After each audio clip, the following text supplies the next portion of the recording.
The evil that men do lives after them. The good is often interred with their bones. This Shakespearean quote is from an era when people probably didn't know of propaganda or PR. They didn't know that propaganda and PR can be used to bury embarrassing parts of life and show off the good part. Take Albert Einstein for example.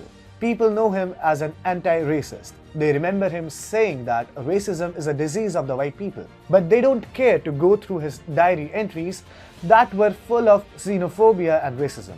Let's explore what he said about Indians and why he was off the mark in his assessment. Hi and welcome. You're watching TFI English, the national socio-political analysis arm of TFI Media Group. I'm your host Tribhuvan, and if you haven't subscribed to TFI English channel yet, please hit the subscribe button and press the bell icon to receive all the latest updates. Coming back to the story, in this video I will tell you how Einstein was wrong about calling Indians biologically inferior. Let's begin. In 1946, physicist Albert Einstein came into limelight over his anti-racism remark. He said, "Racism is a disease of white people," but only 20 years ago, he was displaying the symptoms of the same disease in his journal writings about India, Sri Lanka and China. The diary writings reveal how Einstein used to look down upon Indians. He had a weird theory about Indians being less capable. However, he is being proved wrong today by the rise of Indian nationals and people of Indian origin across the world. After Einstein's diary entries were made public, it came to light that the physicist had described Indians as biologically inferior. Einstein came across Indians in Colombo during his Far East voyage and described them as living a primitive life. Einstein had even assigned a reason to prove his theory. He had said, "The climate prevents them from thinking backwards or forward by more than a quarter of an hour." Zeev Rosenkranz, the editor of the book compiling Einstein's diary entries, said the physicist attributed the alleged stoicism of Indians he encountered to geographical determination by asking, "Wouldn't we too in this climate become like the Indians?" Now, when Einstein was making his diary entries, he seemed to have overlooked many things. He overlooked the fact that ancient Indian physician Sushruta had mastered the art of plastic surgery and cataract surgery thousands of years ago. He also overlooked the fact that Indians knew about the Pythagorean theorem much before the Western world. Ayurveda and dentistry have an even older tradition in India. India gave the world yoga.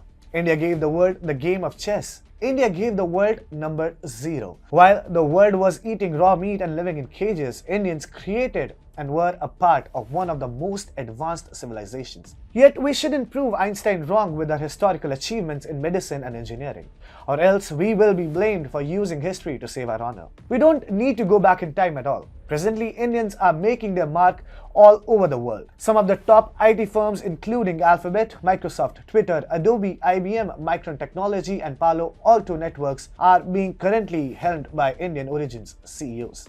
And Indians have kept on making some huge inventions. Guglielmo Marconi is credited with the invention of wireless communication, but Jagdish Chandra Bose is regarded as the father of wireless communication. At a public demonstration in Calcutta, which is now known as Kolkata, Bose had sent an electromagnetic wave across 75 feet that penetrated through walls and remotely rang a bell. He had also invented the Mercury Coherer. A radio wave receiver was later used by Marconi to build the first two-way radio for communication. And more recently, India-born inventor Ajay Bhatt had led a team at Intel that built the Universal Serial Bus, also known as USB technology, a major advancement in the IT industry. What Indians have achieved is certainly not the work of biologically inferior minds.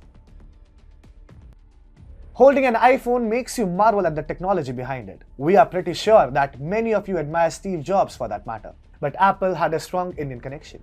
When Steve Jobs went out of ideas and was struggling with his life, he turned to India. He traveled to India in mid-1974 to visit Neem Karoli Baba at his Kanchi ashram in search of spiritual enlightenment, and rest is history. Not only Steve Jobs, but one of the most famous Hollywood superstars, Will Smith, resorted to Indian culture and philosophy when things went a little south in his life. In one of his interviews, he fondly said that he was deeply inspired and awestruck by the Bhagavad Gita and how its teaching are helping him to cope up with his life. Circumstance that he was in, for people that don't know, Arjun is in a battle. His family has tripped out. He's a wonderful archer. He's the best archer in the world.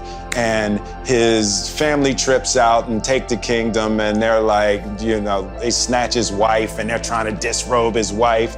And he's looking like, yo, what are y'all jokers doing?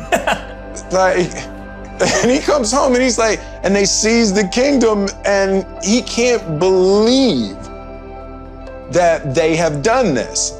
And he, you know, he's a warrior and, you know, he could get the kingdom back, you know, but these are his uncles and his brothers-in-laws and his teachers and people that he loved and trusted, and they took his kingdom. India gave the world its first residential university, Nalanda. Nalanda University hosted students from across the globe, but alas, some Westerners failed to look at its glorious history. India has always been a shining beacon for the world, and calling Indians biologically weak is just something out of the question. The present and the past achievements of Indians thus prove Einstein wrong.